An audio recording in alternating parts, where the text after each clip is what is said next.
Hello everyone, I'm going to do a collective spirit message reading for the new moon that's approaching. This first deck that I'm going to use for your oracle messages for the collective is this one right here. It's really cute. I got this from my grandma. I love the cards because they have butterflies on them. So let's see what the collective message is for the new moon. Shuffle, shuffle, shuffle. Shuffle, shuffle, shuffle. Shuffle, shuffle, shuffle. It literally fell all the way on the ground. Like, whew. This is a Leo new moon on the 28th, and this is the oracle spirit message that I received for the collective. Inspire passion. That is great for a fiery new moon, baby. Life devoid of passion can be boring, uninspiring, a blank canvas that slowly drains the soul. Now is the time to reignite your passion and rejoice life. This is an opportunity to set new goals, which will in turn reconnect you with all that is sacred. I love that spirit message for this new moon in Leo, and I think that's perfect that it says to set new goals, because new moons are all about new goals and setting your intentions for what you want to build for the next moon cycle. So I'm going to pull one more from this deck, and I have a couple more decks to pull from. And again, this is the collective reading, so this is for anyone and everyone who needs to hear it.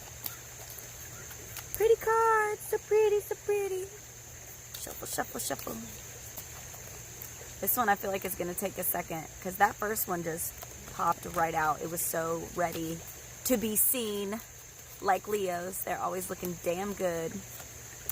All right, we've got Serenity as the second card. So it's funny because the first one's like the passion, and then like on the flip side of that is like the serenity, to be like calm and chill. So it says, the most important relationship you can have is with yourself. This is the time to honor, nurture, and love yourself more by seeking and removing the negative feelings and emotions that are left over from yesterday. Amen. Don't let past issues and resentments interfere with your serenity today. Wow.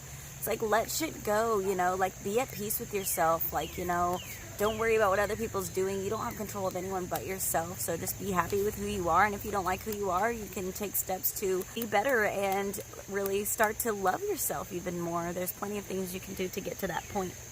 So I'm going to pull from these next two decks here in just a momento. The next deck I'm working with is Isis. This is the Isis Oracle. I'm very in touch with Egyptian philosophy and all of that good stuff. So I believe I had a past life in Egypt, and many people I've talked to believe they have as well. These cards, I want to take a moment. They're absolutely beautiful. Like, I love this deck so much. Aren't they gorgeous? Yeah. So let's see what we're going to get. Every single card in this deck is absolutely beautiful, and I just love the way they're written. Shuffle, shuffle, shuffle. Shuffle, shuffle, shuffle.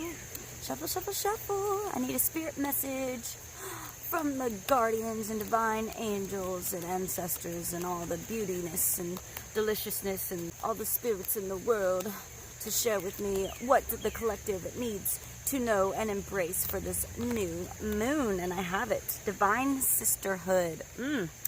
Letting the divine feminine nourish you now into new relationships, collaborations, community, and friendships is very wise.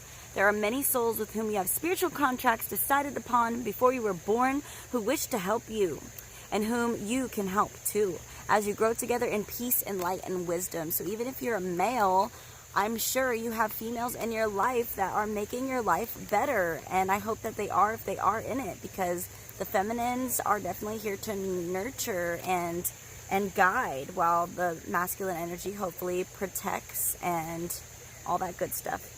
And I pulled the same card twice. Like, that one is really coming out because I was shuffling this whole time while I was talking, and it came out again. So that definitely needs to be known. Collaborate. Don't be afraid to work with people that you normally wouldn't work with. Don't be afraid to make connections with people who you normally wouldn't make connections with. There's a lot of people who are wanting the same things as you, who are on the same path, or wanting to reach the same destination as you are, and there's a lot of people you can work with along the way, even if your paths aren't going in the same direction, that doesn't mean that there isn't something that you can learn today and take from it. And, you know, our paths are meant to intertwine with the very many beings in this life. So that is that message from Divine Isis. I feel like I should pull another one from this deck. I pulled the same card twice, so that was interesting. Ooh, okay, so it's funny because the first card was Divine Sisterhood, and this one is the Brother in Darkness. Whenever negative energy is present, it is a sign that we are ready to move more deeply into our feminine divine power. You shall overcome any negative energy with grace and triumph. Stay in your heart. There's no need to be afraid. That's wonderful. I've been having a lot of conversations with people lately, and I've been telling them, I know the world seems like it's getting crazier and crazier, and there's so many things we should be worried about and whatnot and yada yada, but I always try to tell people, envision the world you want to see. Be the change you want to see. Don't feed any of your energy to the outcome that you don't want. Feed all your energy into what you do want. Nourish what it is you do want to see into the world, and put focus in that, because you will see more of what you focus on. So why not want to feel good? You want to feel as happy as you possibly can. Don't let anything hold you back. You know, it says brothers in darkness. That's interesting to me, because I wonder who it is in America that's the brothers in darkness, and I'm sure you can think for yourself on that one. Anyway, this is the last deck. This is just a healing deck. These are just short little messages. It's not going to take as long as the first two. What does the collective need to know and embrace for this new moon in Leo on the 28th? Please give me an answer. Give me a message, a divine message.